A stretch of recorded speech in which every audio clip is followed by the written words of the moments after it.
लगभग खत्म हो चुका था। बेटा, कुछ कमाई लाया या नहीं? आज भी 2 मुट्ठी चावल हैं पकाने के लिए। हाँ भैया, अगर थोड़े से पैसे हों तो दे दो, घर का राशन पूरी तरह खत्म है। मैं गया तो था काम ढूंढने, बट कहीं काम नहीं मिला। अब जो है उसी में गुजारा करना पड़ेगा। क्या पता पापा कुछ पैसे ले आए दिहाड़ी से। हो सकता है। वहीं केशव मजदूरी करते हुए, इतनी मेहनत के बाद अगर 200 रुपए भी न मिले तो बेकार है। केशव, आज का काम हो गया, अब तुम घर जा सकते हो। अब कल आना, तब पैसे मिलेंगे। कल का नाम सुनकर केशव उदास हो जाता है। मैंने सोचा था आज कुछ पैसे मिल जाएंगे तो मैं अपने परिवार का पेट भर पाऊंगा, लेकिन ये क्या, ये तो उल्टा ही हो गया। लगता है सच में आज भूखा सोना पड़ेगा। शाम ढल चुकी थी। केशव थके हुए कदमों से घर की ओर बढ़ रहा था। उसके चेहरे पर मायूसी साफ दिखाई दे रही थी। जेब पूरी तरह खाली थी। रास्ते भर वो यही सोचता रहा कि घर वालों को क्या जवाब देगा। सब लोग उम्मीद लगाए बैठे होंगे कि आज कुछ पैसे आएंगे और घर में भरपेट खाना बनेगा। उधर घर में सब उसकी राह देख रहे थे। लगता है तुम्हारे पापा आ गए। भगवान करे आज मजदूरी के पैसे मिल गए हों। घर में तो एक दाना भी नहीं बचा है। हाँ माँ, अगर पैसे मिल गए होंगे तो मैं अभी दौड़कर बनिया की दुकान से राशन ले आऊंगी। कई दिनों बाद पेट भर खाना मिलेगा। बस भगवान से यही दुआ है कि पापा खाली हाथ न लौटे हों। तभी केशव घर के अंदर आता है। सभी की नजरें उसकी जेब पर टिक जाती हैं। क्या हुआ जी, पैसे मिले ना? केशव चुपचाप जमीन पर बैठ जाता है। उसकी आंखें नम हो चुकी थी। नहीं मिले, मालिक ने कहा है कल आना, आज 1 रुपया भी नहीं दिया। ये सुनते ही पूरे घर में सन्नाटा छा जाता है। मतलब आज भी भूखे ही सोना पड़ेगा। आखिर कब तक ऐसा चलेगा? हर दिन बस उम्मीद और निराशा। रोने से कुछ नहीं होगा, घर में जो बचा है उसी से काम चलाते हैं। सुगंधा रसोई में जाती है, डिब्बों को खोलती है। एक डिब्बे में मुश्किल से 2 मुट्ठी चावल बचे थे। बस इतना ही बचा है। वो चूल्हा जलाती है, थोड़े से चावल उबालती है, फिर एक हरी मिर्च को आग में भून लेती है, साथ में नमक रख देती है। कुछ देर बाद सबके सामने छोटी छोटी कटोरियों में चावल परोस दिए जाते हैं। बेटा, आज बस इतना ही है, इसके साथ पानी पी लेना ताकि पेट भर जाए। माफ करना, परिवार में मेहनत तो करता हूँ लेकिन किस्मत साथ नहीं देती। पापा, आपकी गलती नहीं है, गलती तो हमारी किस्मत की है। सभी लोग चावल में नमक और भुनी हुई मिर्च मिलाकर खाते हैं, फिर एक एक गिलास पानी पी लेते हैं। रात को सब अपने अपने बिस्तर पर लेट जाते हैं, लेकिन किसी को आंखों में नींद नहीं थी। दिन बीतते गए, घर की हालत और खराब होती चली गई। सुगंधा हर रोज डिब्बे में से मुट्ठी भर आटा और मुट्ठी भर चावल निकालती। अगर आज ज्यादा बना दिया तो कल क्या खाएंगे? माँ, मेरी रोटी आधी कर दो, मुझे ज्यादा भूख नहीं है। लेकिन वो झूठ बोल रही थी। भूख से उसका पेट दर्द कर रहा था। मेरी रोटी भी बच्चों को दे दो। नहीं पापा, आप दिन भर मेहनत करते हो, आपको खाना जरूरी है। घर में रोज यही हाल था। एक दिन मैं बनिए के यहाँ जाती हूँ, शायद उधार मिल जाए। वो दुकान पर पहुंचती है। अरे भाई, क्या चाहिए? भाई, थोड़ा राशन उधार दे दो, पैसे मिलते ही चुका दूंगी। नहीं बहन, पहले ही बहुत उधार हो चुका है, अब और नहीं मिलेगा। घर में बच्चे भूखे हैं, बस थोड़ा सा दे दो। ठीक है, 100 ग्राम आटा और 100 ग्राम चावल ले जाओ, उससे ज्यादा नहीं है। सुगंधा की आंखों से आंसू निकल आते हैं। घर लौटकर, माँ, बस इतना ही मिला? हाँ बेटी। भगवान, आखिर हमारी परीक्षा कब खत्म होगी? अब मैं गांव में नहीं बैठूंगा, कहीं भी जाऊंगा लेकिन काम ढूंढ कर रहूंगा। बेटा, बहुत कोशिश कर चुका हूँ, इस बार हार नहीं मानूंगा। अगले दिन वो गांव गांव काम ढूंढता है, लेकिन कहीं पर काम नहीं मिलता। एक शाम, अरे तरुण बेटा, मैं शहर जा रहा हूँ, अगर चाहो तो मेरे साथ चलो। सच चाचा, वहाँ काम मिल जाएगा? अरे कोशिश करेंगे, गांव से तो अच्छा ही होगा। ये सुनकर तरुण की आंखों में उम्मीद की किरण जाग जाती है। अरे मैं चलूंगा चाचा। अगले दिन तरुण शहर चला जाता है। वहाँ उसे मजदूरी का काम मिल जाता है। कम पैसे थे लेकिन घर के हालात से बेहतर थे। कुछ हफ्ते बाद तरुण काम कर रहा था, तभी उसका फोन बजता है। हेलो तरुण, एक बात पूछूं? हाँ बोल दोस्त। दुबई चलेगा? क्या दुबई? लेकिन कैसे? पासपोर्ट वीजा सब हो जाएगा, हमारी कंपनी लोगों को भेज रही है, बस तू तैयार रहे। सच सच कह रहा है? अरे हाँ हाँ बिल्कुल मेहनत करेगा तो जिंदगी बदल जाएगी। तरुण की आंखों में पहली बार बड़े सपने दिखाई देने लगते हैं। अगर ऐसा हो गया तो मैं अपने परिवार की सारी परेशानियां खत्म कर दूंगा। फिर देर किस बात की है, तैयारी शुरू कर। तरुण अपनी जमा की हुई सैलरी निकालता है, उसी से टिकट और बाकी जरूरी काम पूरे करता है। कुछ दिनों बाद, बेटा अपना ख्याल रखना, मेहनत करना लेकिन ईमानदारी मत छोड़ना। जल्दी लौट कर आना भैया। मैं वादा करता हूँ इस बार लौटूंगा तो हमारी गरीबी पीछे छूट जाएगी। तरुण अपने दोस्तों के साथ दुबई के लिए हवाई जहाज में बैठ चुका था। ये उसकी जिंदगी की पहली हवाई यात्रा थी। जैसे जैसे जहाज आसमान में ऊपर जा रहा था वैसे वैसे उसके मन में अपने परिवार की तस्वीरें घूम रही थी। उसे माँ की अधूरी रोटियां, बहन की भूखी आंखें और पिता की टूटी हुई उम्मीदें याद आ रही थी। भगवान बस इतना कर देना कि मैं कुछ कमा सकूं, मेरे घर वालों को भूखा मत सुलाना। कई घंटों बाद जहाज दुबई पहुंचता है। एयरपोर्ट से बाहर निकलते ही तरुण की आंखें खुली की खुली रह जाती हैं। अरे वाह, इतनी बड़ी बड़ी इमारतें, इतनी साफ सड़कें, ये जगह तो किसी सपने जैसी लग रही है। दोस्त, ये दुबई है, यहाँ मेहनत करने वालों की किस्मत बदल जाती है। कुछ दिनों बाद तरुण को एक बड़ी फैक्ट्री में नौकरी मिल जाती है। रोज सुबह कंपनी की बस उसे लेने आती और वो फैक्ट्री चला जाता। एक दिन तरुण सड़क पार करके बस स्टॉप की तरफ जा रहा था। उसी समय दूसरी तरफ से मायरा अपनी कार लेकर आ रही थी। मायरा जल्दी में थी और गलती से गलत दिशा में गाड़ी मोड़ लेती है। ओह नो, मुझे देर हो रही है। तभी अचानक उसकी कार तरुण से हल्की टकरा जाती है। अरे संभल कर। आई एम सॉरी, मुझे बिल्कुल नहीं दिखा। आपको चोट तो नहीं लगी? नहीं, मैं ठीक हूँ। तभी वहां ट्रैफिक पुलिस पहुंच जाती है। मैडम, आप रॉन्ग साइड से गाड़ी चला रही थी। मायरा घबरा जाती है। सर, मुझसे गलती हो गई। इसके लिए भारी जुर्माना लगेगा। तरुण आगे आता है। सर, गलती हुई है, लेकिन इन्होंने जानबूझकर नहीं किया। मुझे कोई चोट भी नहीं लगी है। कृपया इन्हें एक मौका दे दीजिए। काफी समझाने के बाद अधिकारी चेतावनी देकर छोड़ देता है। Thank you. अगर आप नहीं होते तो मुझे बहुत बड़ा फाइन भरना पड़ता। अरे कोई बात नहीं, ध्यान से गाड़ी चलाइए। दोनों अपने अपने रास्ते निकल जाते हैं। कुछ दिन बाद फैक्ट्री में सभी कर्मचारियों को सूचना दी जाती है कि नई सुपरवाइजर आने वाली है। पता नहीं भैया कौन आने वाला है। तभी एक लग्जरी कार फैक्ट्री के अंदर आती है। कार से मायरा उतरती है। अरे, ये तो वही लड़की है। और ये वही इंसान है जिसने मुझे बचाया था। धीरे धीरे मायरा और तरुण की बातचीत बढ़ने लगती है। एक दिन लंच टाइम में। क्या मैं यहाँ बैठ सकती हूँ? जी बिल्कुल। आप भी मुझे देखकर ऐसे घबरा जाते हैं जैसे मैं आपकी बॉस नहीं, कोई इंस्पेक्टर हूँ। नहीं, बस आदत नहीं है इतने बड़े लोगों से बात करने की। बड़े लोग? मैं भी आपकी तरह ही इंसान हूँ। समय बीतता गया, दोनों की दोस्ती गहरी होती चली गई और एक शाम। तरुण, क्या मैं तुमसे कुछ पूछ सकती हूँ? पूछो। तुम हमेशा उदास क्यों रहते हो? पहली बार तरुण अपना दिल खोलता है। मेरा परिवार भारत में बहुत गरीब है। कई दिन हमने आधा पेट खाना खाया है। कभी सिर्फ नमक और रोटी, कभी सिर्फ पानी पीकर सोना पड़ा है। इतना सब झेला है तुमने? आज भी मेरी माँ राशन के लिए तरसती होगी। मायरा की आंखों में आंसू आ जाते हैं। मुझे तुम्हारी गरीबी से कोई फर्क नहीं पड़ता। मैं तुम्हारी सच्चाई और मेहनत से प्रभावित हूँ। उसी दिन से मायरा के दिल में तरुण के लिए प्यार जन्म ले लेता है। कुछ महीनों बाद मायरा के पिता उसके लिए रिश्ते देखने लगते हैं। मायरा, हमने तुम्हारे लिए एक बहुत अच्छा रिश्ता देखा है। पापा, मैं शादी करूंगी तो सिर्फ तरुण से। क्या? वो फैक्ट्री में काम करने वाला लड़का? जी। तुम्हें अंदाजा भी है वो कितना गरीब है? पापा, इंसान की कीमत उसके पैसों से नहीं होती। अगले दिन मायरा तरुण को अपने घर लेकर जाती है। क्या तुम मेरी बेटी को खुश रख पाओगे? सर, मैं अमीर नहीं हूं, लेकिन जिंदगी भर मायरा का सम्मान करूंगा। सम्मान से पेट नहीं भरता, लेकिन मेहनत से भरता है। पापा, अगर शादी करूंगी तो तरुण से ही करूंगी। मैं उसके साथ खुश रहूंगी। जी, बेटी अपनी खुशी इसी में देख रही है। आखिरकार मायरा के माता पिता मजबूरी में मान जाते हैं। कुछ दिनों बाद दोनों की धूमधाम से शादी हो जाती है। मायरा, मैं तुम्हें महल नहीं दे सकता। मुझे महल नहीं, तुम्हारा साथ चाहिए। शादी के बाद मायरा और तरुण भारत लौटते हैं। गांव में सभी लोग हैरान थे। अरे देखो, तरुण दुबई से बहू लेकर आया है। बहू तो गहनों से लदी हुई है। लगता है किसी बहुत अमीर घर की लड़की है। जब तरुण घर पहुंचता है तो सभी उसे देखकर खुश हो जाते हैं। बेटा, तू आ गया। फिर उसकी नजर मायरा पर जाती है। ये कौन है? हाँ माँ, ये आपकी बहू मायरा है। सुगंधा के चेहरे पर चिंता आ जाती है। बेटा, तूने ये क्या कर दिया? इतनी अमीर लड़की हमारे घर में कैसे रहेगी? हमारे पास तो खाने तक का इंतजाम नहीं है। माँ, मायरा सब जानती है। माँ जी, आप चिंता मत कीजिए, मैं यहाँ खुशी से रहूंगी। अरे वाह, गरीब घर में दुबई वाली बहू आ गई। देखना, 2 दिन में भाग जाएगी। इतनी अमीर लड़की यहाँ कैसे टिकेगी? मायरा सब सुन लेती है, लेकिन कुछ नहीं कहती। साधारण तरीके से मायरा का गृह प्रवेश होता है। भाभी, घर छोटा है लेकिन दिल बहुत बड़ा है। बस यही सबसे बड़ी दौलत है। अगले दिन पहली रसोई की रस्म थी। मायरा रसोई में जाती है और राशन के डिब्बे खोलती है, लेकिन हर डिब्बा खाली था। माँ जी, आटा कहाँ है? खत्म हो गया।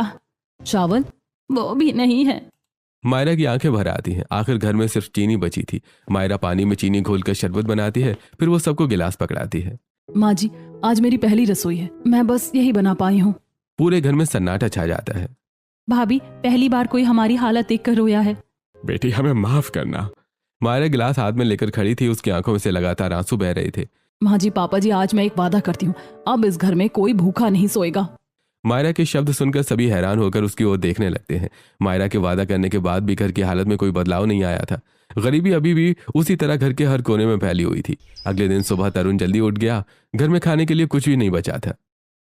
ठीक है माँ, कोशिश करता हूँ, शायद थोड़ा बहुत उधार मिल जाए।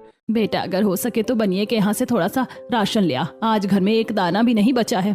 तरुण गांव के बनिए की दुकान पर पहुंचता है। दुकान पर पहले से कुछ लोग खड़े थे। अरे वाह, दुबई से लौटे हुए बाबू साहब आ गए। क्या बात है तरुण, दुबई जाकर भी कंगाल ही लौटे हो क्या?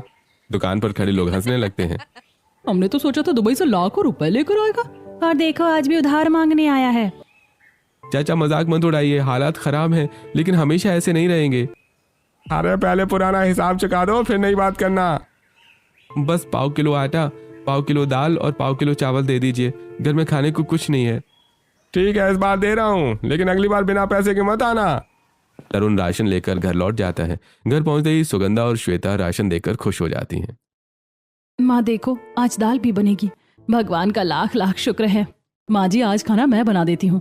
रहने दे बहू, तू अमीर घर की लड़की है, तुझे हमारे चूल्हे चौके की आदत नहीं होगी। माँ जी मैं सीख जाऊंगी। मैंने कहा ना रहने दे, मैं और श्वेता बना लेंगे। मायरा चुप हो जाती है। वो समझ चुकी थी कि सुगंधा अभी भी उससे नाराज है। दोपहर में पड़ोस की औरतें घर के बाहर खड़ी बातें कर रही थीं। अरे देखो, अमीर घर की बहू तो आ गई, लेकिन घर में राशन है क्या? सोने के गहने पहनने से पेट थोड़ी भरता है। इतनी बड़ी बहू आई है, अब तो घर में मिट्टी ही पका कर खिलाओगे क्या? उनकी बातें मायरा सुन लेती है। उसके चेहरे पर दर्द साफ दिखाई दे रहा था। दिन बीतते गए, लेकिन घर की हालत जस के तस बने रहे। कभी रोटी और चटनी बनती, कभी सिर्फ दाल चावल, और कई बार तो सिर्फ नमक के साथ सूखी रोटी। एक शाम मायरा रसोई के दरवाजे पर खड़ी थी। वो देख रही थी कि सुगंधा डिब्बे से बहुत सावधानी से चावल निकाल रही है।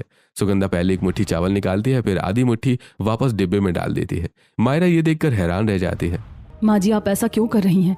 बेटा तुम नहीं समझोगी, समझाइए ना माँ जी।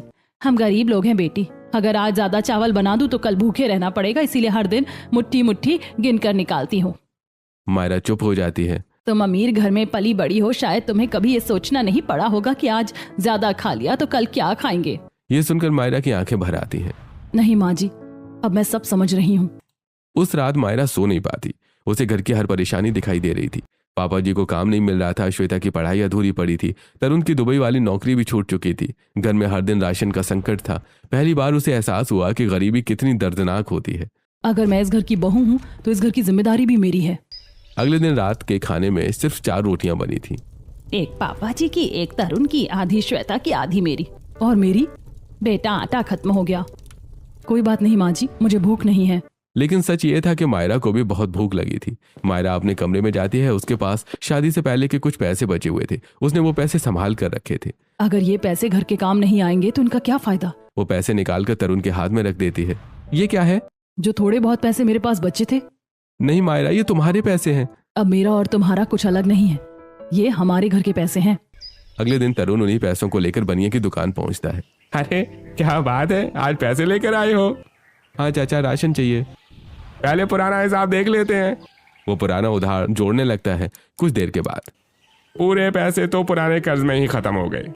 क्या? हाँ, अब राशन लेना है तो अलग से पैसे लाओ। तरुण का चेहरा उतर जाता है। मतलब आज राशन नहीं मिलेगा? नहीं मिलेगा। तरुण खाली हाथ घर लौट आता है। राशन ले आए? तरुण चुप हो जाता है। क्या हुआ? सारे पैसे पुराने उधार में चले गए, राशन नहीं मिला। ये सुनकर मायरा का दिल टूट जाता है। तो अब क्या होगा भाभी?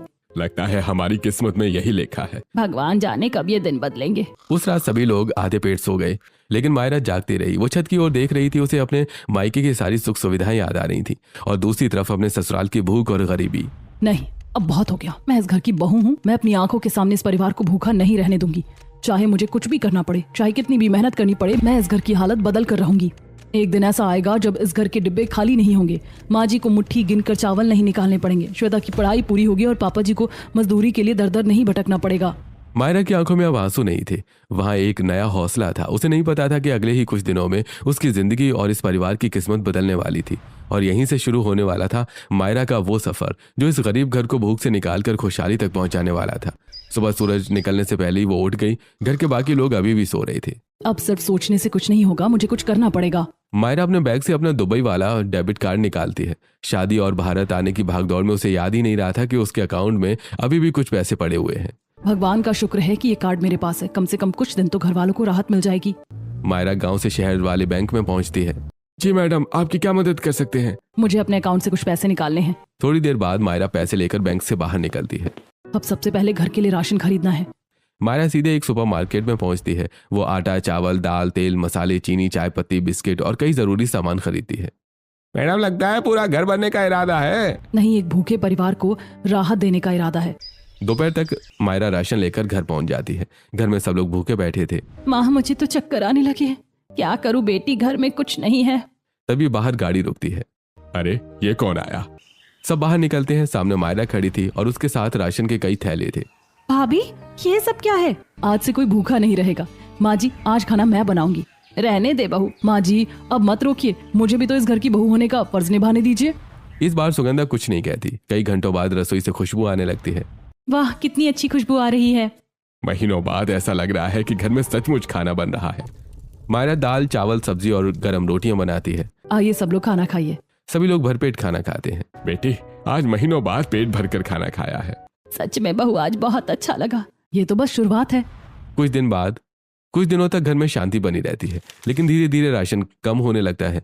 दूसरी तरफ केशव को अभी भी नियमित काम नहीं मिल रहा था।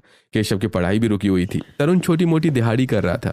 अरे देखो दुबई वाली बहू झोपड़ी में रह रही है। सुना है बुर्ज खलीफा जैसी इमारतों में रहती थी और अब मिट्टी के घर में चूल्हा फूंक रही है। बड़ी अमीर बहू आई थी ना।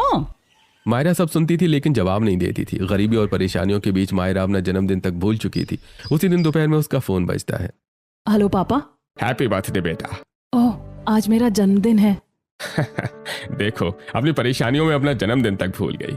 बेटा मैंने तेरे लिए एक पर्पल कलर की नई कार भेजी है। ये मेरा बर्थडे गिफ्ट है। क्या कार? हाँ बेटा थोड़ी देर में पहुंच जाएगी। कुछ देर बाद गांव में एक चमचमाती पर्पल कार आकर रुकती है। पूरा मोहल्ला देखने के लिए जमा हो जाता है। अरे इतनी महंगी कार, ये किसकी है? तभी मायरा बाहर आती है। पापा ने भेजी है। माँ जी चलिए मेरे साथ। मैं कहाँ, बस बैठ जाइए। कार सीधे डी मार्ट पहुंचती है। बहू हम यहाँ क्या कर रहे हैं? आज खरीदारी होगी माँ जी।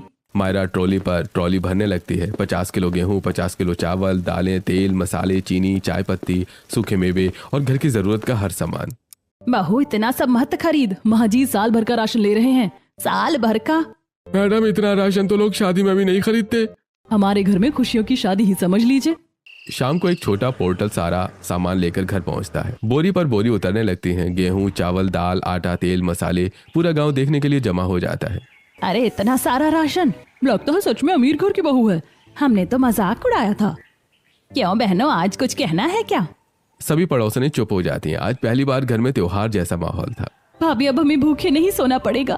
बेटी तू हमारे घर की लक्ष्मी बनकर आई है।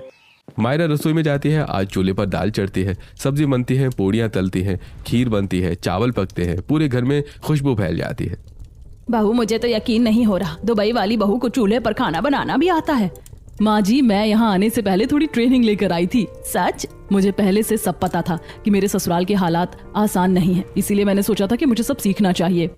बेटी आज तूने सिर्फ राशन नहीं भरा, तूने इस घर में उम्मीद भर दी है। अब मैं फिर से पढ़ाई करूंगी।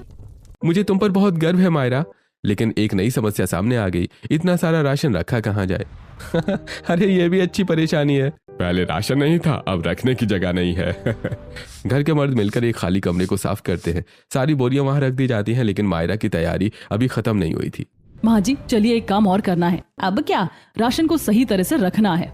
दोनों बाजार से बड़े बड़े बखार और डिब्बे खरीद कर लाती हैं। गेहूं, चावल और दाल बखार में भर दिए जाते हैं। मसाले छोटे डिब्बों में सजा दिए जाते हैं। पूरा कमरा अब किसी राशन स्टोर जैसा लग रहा था। बहू मैंने कभी नहीं सोचा था कि हमारे घर में इतना राशन भी होगा। माँ जी ये तो सिर्फ शुरुआत है। पूरा परिवार मुस्कुरा रहा था। आज कई सालों बाद घर के डिब्बे भरे हुए थे और गांव में हर कोई एक ही बात कर रहा था। गरीब ससुराल में दुबई वाली बहू ने सचमुच साल भर का राशन भरवा दिया था। मायरा के साल भर का राशन भरवाने के बाद घर का माहौल पूरी तरह बदल चुका था। जो डिब्बे पहले खाली पड़े रहते थे, आज वो गेहूं, चावल, दाल और मसालों से भरे हुए थे। सुगंधा जब भी रसोई में जाती उसे यकीन ही नहीं होता कि अब राशन खत्म होने का डर नहीं रहा। खुलकर खाना बनना शुरू। एक सुबह सुगंधा रसोई में खड़ी दाल निकाल रही थी। बहू थोड़ा कम दाल बनाते हैं, ज्यादा बन गई तो जल्दी खत्म हो जाएगी। माँ जी आप अभी भी पुरानी आदत नहीं छोड़ रही हैं। बेटी सालों तक मुट्ठी मुट्ठी राशन निकालने की आदत रही है, इसीलिए डर लगता है। माँ जी आप बिल्कुल चिंता मत करिए, ये साल भर का राशन है, साल भर से एक दिन पहले भी खत्म नहीं होगा। अब आपको पेट काट कर जीने की जरूरत नहीं है, जितना मन करे उतना खाना बनाइए। बहू तेरे आने से सच में घर बदल गया। उस दिन रसोई में दाल, चावल, आलू मटर की सब्जी और गरम गरम रोटियां बनी। माँ अब तो खाना देख कर ही पेट खुश हो जाता है।